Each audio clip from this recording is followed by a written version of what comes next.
John, why would a gentleman in circa 1800 carry two pistols with him? Not necessarily he would carry two, some carried one. A very fine gentleman would probably carry two. Ideally for self-protection, as coaches travelling London to Birmingham, probably evidently done by highwaymen, he would carry a pistol like that in his pocket or his waistcoat. Yeah. He would carry probably two in his big greatcoat. Can I handle that one? In his greatcoat. Yeah. Purposely for self-protection on the road. And these are double-barreled. And these are double-barreled pistols, and these are called tap-action pistols. Okay, why is that? Now, the reason I call tap-action pistols, you've got two shots. The first shot, once you've fired that, you can then turn the tap, Yeah. and that goes to the second barrel, Oh, I which fires see. a second shot. Right. So you've got one shot, Yeah. two shots. How very interesting. So you've got two goes at the enemy.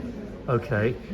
You've also got a safety, this safety there. Okay, So you hold could, that nice and steady so we Yeah. can see it at home. Right. There's the safety. That's the safety. This here is Yeah. the safety, a sliding safety.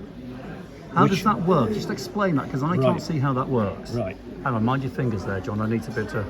yeah. Okay, hang on then. Let's have So- a look. Go on.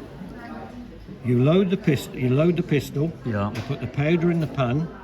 You load the ball. You put it on half cock. Yeah. What they call half cock. You close the pan. Yeah. That So is the ne- pan is now safe. that is safe. That's a whole. You can put that in your pocket and you can carry Fine. Okay, so that's Right. what when people say you're going half it. cocked. Going off half cocked. Yeah. So the safety slides across. Yeah. And locks that pan solid. You can't open. Brilliant. That. Okay. You can't open that pan. So can I just say, so if you're travelling circa 1800 through the rougher end of town, Yeah. this is probably how you would have them held in your You would- pocket. you would- Half cocked, Half safety on, Safety on, fully loaded. Yeah. fully loaded. So Yeah. it just means that, you know, if Yeah. and when you need to bring these things into action, You just go on full cock. full cock. And you can fire it. When it fires, the hammer comes forward, Yeah. Knocks the pan. hits the frism, Yeah. the sparks into there, fires the pistol. How fantastic. So that's And- immediate fire then, isn't it? It's Well, for those what days. they call is a hang fire. You get Ah. a few seconds before it actually goes off. Oh, I see, of course. But immediate action. You can pull the trigger. You have to pull the wait trigger for a and then- couple of then you wait a seconds. couple of seconds and then it'll go off. Right. Because it takes some time for it to ignite to go through the pan. Now, John, these Then- were made in about 1800, I'm guessing. Yes, Yeah. yes, George III period. English, are they? Yeah. Yes, all Yeah. English. Let me have a- They're all go on. marked. The barrels are marked, By so whom? you Do we don't know? get you don't get the barrels mixed up, because all these were handmade. Right. The threads were all cut handmade. Yeah. Everything. So you couldn't Turn get that the over barrels that way. mixed up. Yeah. And this is the maker, Gill, is it? Gill of London, yeah. Yeah. The Gill of London, Thomas Gill of London. I mean, they are seriously sculptural, aren't they? I mean, they really are things Absolutely of beautiful. beauty, The aren't they? engraving. Now to load these, Yeah. you have a special key. That key So there. this is a key. Let me have a That's look at the key. That's the key to load these. Okay. Right. I can't say I've ever seen this Now you want done. to load these. You actually unscrew the barrel. So the time consuming, it would be awful to do this. Which is why before you go travelling long distance, Yeah. you load and half cock, don't you? That's it. You unscrew the barrel. You put your powder in. Yeah. Then you put your ball in. Yeah. Then you screw the barrel back on. Time Blimey. consuming. Yeah. Very time consuming. You know, every shot had to really Yeah. count, didn't it? Screw the barrel back on. Lock it tight. Yeah. Almost like a wheel nut on Yeah, a car. yeah. And then that's one barrel loaded. And then you do the same with the other barrel. Okay, so quite some preparation. Oh God, yeah. You do these before you got on the coach or you went travelling. Yeah. Can I hold this one You certainly because I can. just want to feel the weight again, because Yeah. just for those at home yeah. They're not particularly heavy, actually, particularly are heavy. they?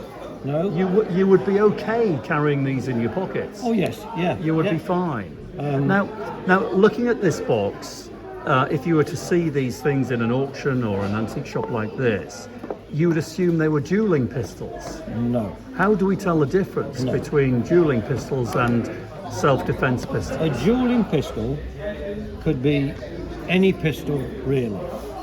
It doesn't have to be a specially made pistol. Originally, when they first started dueling, soldiers just were ordinary cavalry pistols, used their own pistols. As time went on, the hierarchy and the gentlemen decided, no, we don't want a big old cumbersome pistol. We want a very, very fine engraved pistol made by the finest gun makers in England.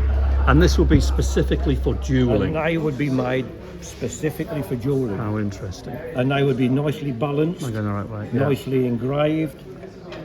Everything would be a mirror finish inside.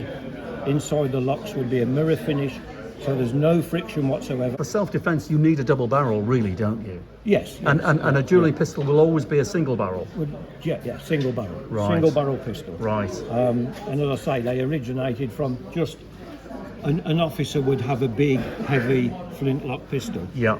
He'd have an argument with somebody, Yeah. and they'd say, right, I'll meet you at dawn. So he used his big, heavy pistol. Okay. But as time went on, they progressed to having their arms made so they were so precise, Yeah. so good. You wouldn't want one of them coming at you at several hundred miles an hour, would you? That's small compared to a dueling pistol. A dueling pistol is probably 3 times as big as that. Is that right? Yeah. It's like a marble coming at you. Yeah. And it could put a small exit hole in there and Yeah. a big one out the back. Right. Okay. Yes. Wow. Okay. So back to the original box. Original So let's box, have a look at the box yeah. itself. I mean, that in itself Yeah. is fascinating. Yeah. It's campaign in its design. Nice hard corners, so it, Made for travelling. travelling. Yeah. Travelling. Serious bit of kit. And the gentleman that would have ordered these in circa 1800 would have been a very rich man. Oh, he'd have been a wealthy man. He'd have Yes. been a wealthy man. And so he would need all sorts of protection because the roads in Britain and America and the continent in 1800 were very dangerous places. Absolutely lethal. Yeah. In fact, it wasn't until about 1830 when the police force was introduced and the mounted police really brought the highwaymen in about 1830 to an end. That's right. Yes. So when these were made in 1800, Yeah. they were really necessary bits of kit. Oh, absolutely. John, it is always an absolute delight to meet experts in their field and have the luxury of time to do it and chat to them. So thank you so much.